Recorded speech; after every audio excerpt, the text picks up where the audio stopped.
I would like walk to class and then they would just put your hand out, like block you and telling you like you're a sheep or a cow or something. You know how cows, they gather in groups and stuff? They'll like push you to class and all that, and you say, oh, my class is this way, and then they'll like ignore you and just keep on pushing you towards a class that you don't even belong to.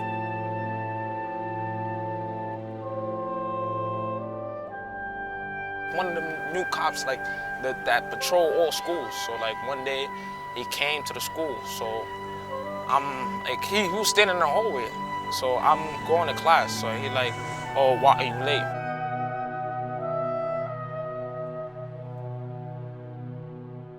He started like getting like loud with me. So I felt like small compared to him. Like if I get loud with him, he gonna call some other agents and then it's gonna be a whole different situation.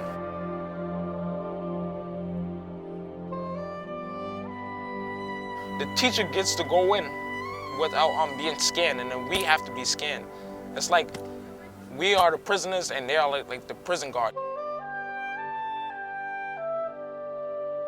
I don't feel comfortable. Like when I go through metal detectors in the morning, it's like usually like crowded. The line ends up being long and then we end up being late to school.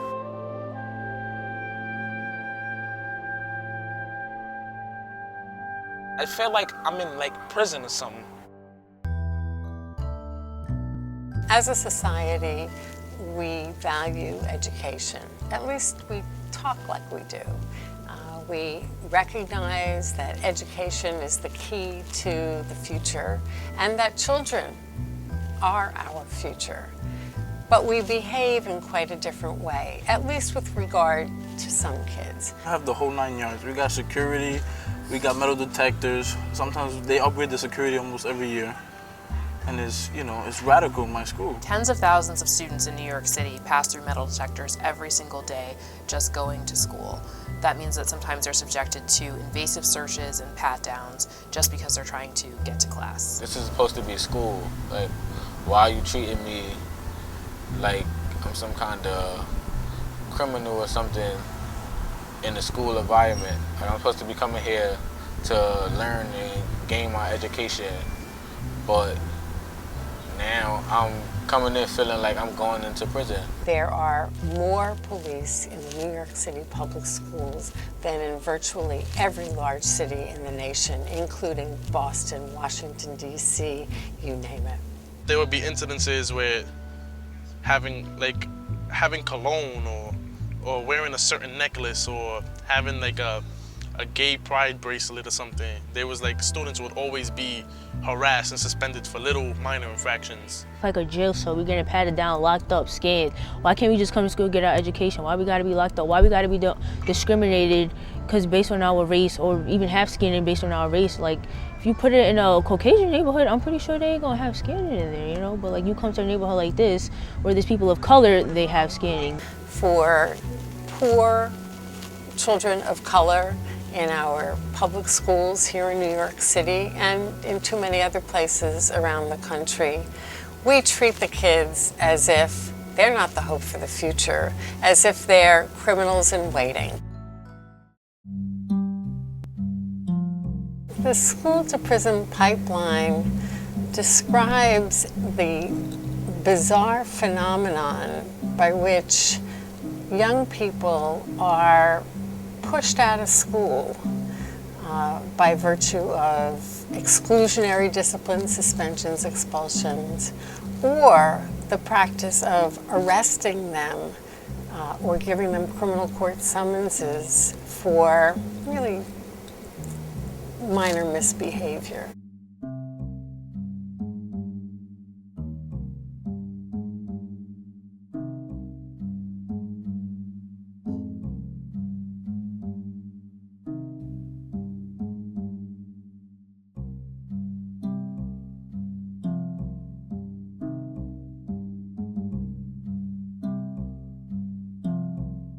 I've seen people get suspended for telling school safety, don't put your hands on me. I've seen people getting suspended in other schools, like my friends, for not going through the metal detectors because they feel like the school's prison, so they didn't want to go through the metal detectors. They got suspended. I've seen people getting suspended for coming to school late. I've seen people getting suspended for walking out the classroom to go to the bathroom.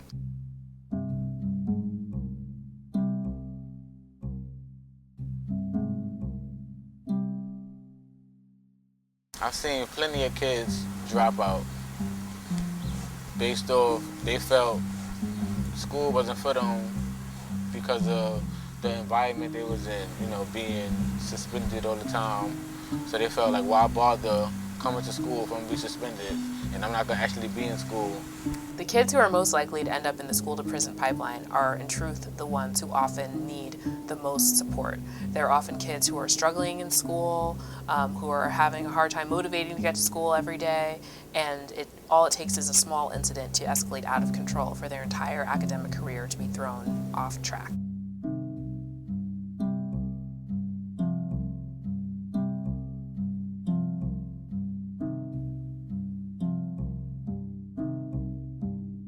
Many of our youth go to schools that have metal detectors, bars on the windows, police, some that are NYPD off the streets that have guns. Some of the local schools have kind of holding rooms, holding cells for young people who've gotten into a fight or been arrested or are a problem student. And what this does is from day one, when you enter freshman year, is it starts to condition you that you are a criminal. We act as if the kids are not worth saving, when instead of helping them understand how their behavior impacts their peers or themselves adversely sometimes and how to fix it, we just try to throw them out and lock them out and throw away the key. So I think that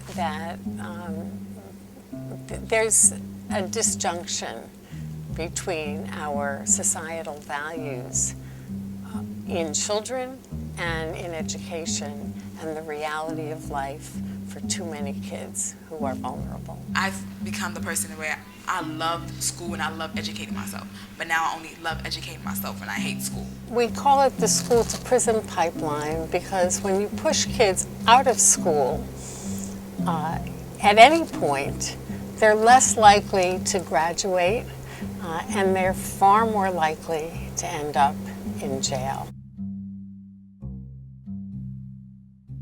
Under the New York Constitution, every child has a right to receive an education, a free public education, until he or she receives a high school diploma or turns 21.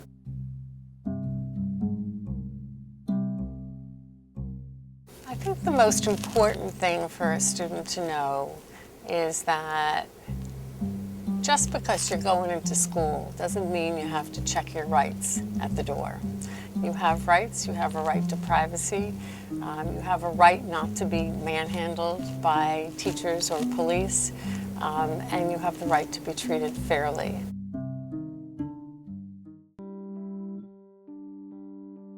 A school safety officer is an individual who is, in New York City at least, a peace officer, wears a police uniform, and is responsible for school safety and discipline. I've seen school safety officers, you know, put kids in the chokehold. I've seen them have fist fights with students. I've seen them arrest students. I've seen them scream at students plenty of times for pointless reasons. The truth of the matter is that school safety agents have a very, very hard job to do. They're sent out into the schools with just a few months of training, and unfortunately, all too often, they don't have a chance to get to know the kids that they're working with really well, and they're put in the most difficult situations with the least amount of support and training. We really need to make sure that it's the educators who are in charge of discipline. They're the ones who know the kids best, and they're the ones who are best able to ensure that kids learn right from wrong and learn from their mistakes. The school safety officers resort to aggressive methods rather than dealing with the students like one-on-one and trying to get to understand them. If there's an imminent danger to the health and safety in a particular situation, we can talk about the role for the police. But as a routine matter, education belongs in the hands of educators. 5 years ago, the New York Civil Liberties Union filed a suit on behalf of several New York City public school children who had been subjected to unlawful arrests and uses of force by members of the NYPD School Safety Division. We brought the lawsuit because we thought that way too many kids were being subjected to bad arrests and uses of force by school safety agents when they were just going about their business in school and maybe engaged in misbehavior that a few years ago would have subjected them to a visit to the principal's office instead of a trip to the precinct. I've had instances where we had police assigned to our building who I believe overreacted to particular incidents. You know, and even involving the macing of a student who was handcuffed, you know, from one of the other schools, and you have to step up and fight for that. That officer is no longer here, and was removed because I believe we impressed upon his supervisor that his approach was that there was an overreaction. And just a violation of the child's rights, and we wanted to make sure that we advocated for our kids and that this was not going to continue in our building. The goal of the lawsuit is to get the NYPD to create new policies, new training programs, and supervision practices for the School Safety Division to make sure that no more kids suffer bad arrests or unlawful uses of force.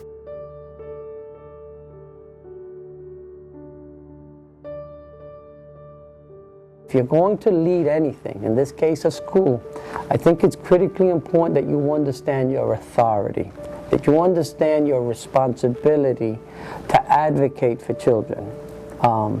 It's often said that teachers have unions and administrators have unions and the cafeteria workers have unions and the children do not. You're their union. If you come at me with an attitude, obviously I'm a human being, I'm gonna react, yelling back or with an attitude back, and then the situation escalates when it just could have been, hey, what you doing? Why you doing that? Don't do that. Go back to class, or da-da-da, da-da-da. Or 3 warning at least, a 3-count warning. But no, the first approach is with attitude, it's disgusting, it's nasty, you're yelling at me, you're screaming at me early in the morning. Nobody wants to hear that. You don't know if I'm going through anything at home. You don't know what happened. You don't know if a family member had passed away. You don't know if I'm just, my mind is everywhere. I'm a human being, even though I'm a teenager, I'm a human being and my feelings get hurt a lot. And the same way you want respect is the same way I demand respect too. The relationship between educators and police and children in schools is crying out for an overhaul. There is no way that police should not be answerable to the principal of a school. Principals need to be put in charge with their teachers and their social workers and their psychologists and their guidance counselors who are trained to support children as they try to learn and become adults. Educators should be in charge of discipline. They're the ones who know their students best, and they are best suited to help kids learn from their mistakes and get onto the right track. Sometimes police personnel's involvement in situations just escalates them instead of de-escalating them. Have an SSA officer telling you what to do, pushing you around, making you feel like you're not safe and secure within your schools, like you're being bullied within your school. And an SSA officer shouldn't have an authorization to bully someone. And there are police in schools. They need to be answerable to, and they need to work as part of a team of adult professionals, and they need to be held accountable when they do things wrong and when they violate the rights of children.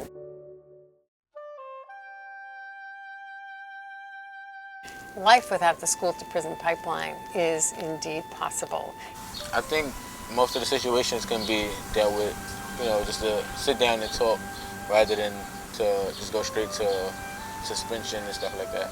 Nobody in school should be allowed to violate the rights, the dignity, the privacy, the bodily integrity, or the right to fairness that every child enjoys. New Yorkers, we're strong people.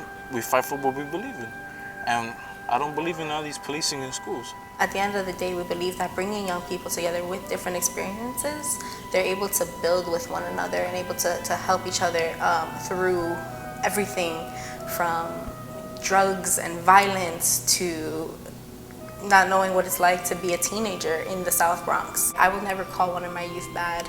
I will never tell one of my young people, like, you can't change or you can't do better. It takes a village to raise a child. Anyone who works with kids will tell you that they do best when everyone pitches in and they feel like they are in a nurturing and safe environment. School that has a supportive disciplinary environment is going to be a school that has a supportive and creative academic environment. Give me the one you consider bad. Give me the one that you think is giving you a hard time or behavior issues. I'll turn them into community leaders. Getting rid of the school to prison pipeline isn't the answer to all our educational needs and dreams, but it sure is an important start.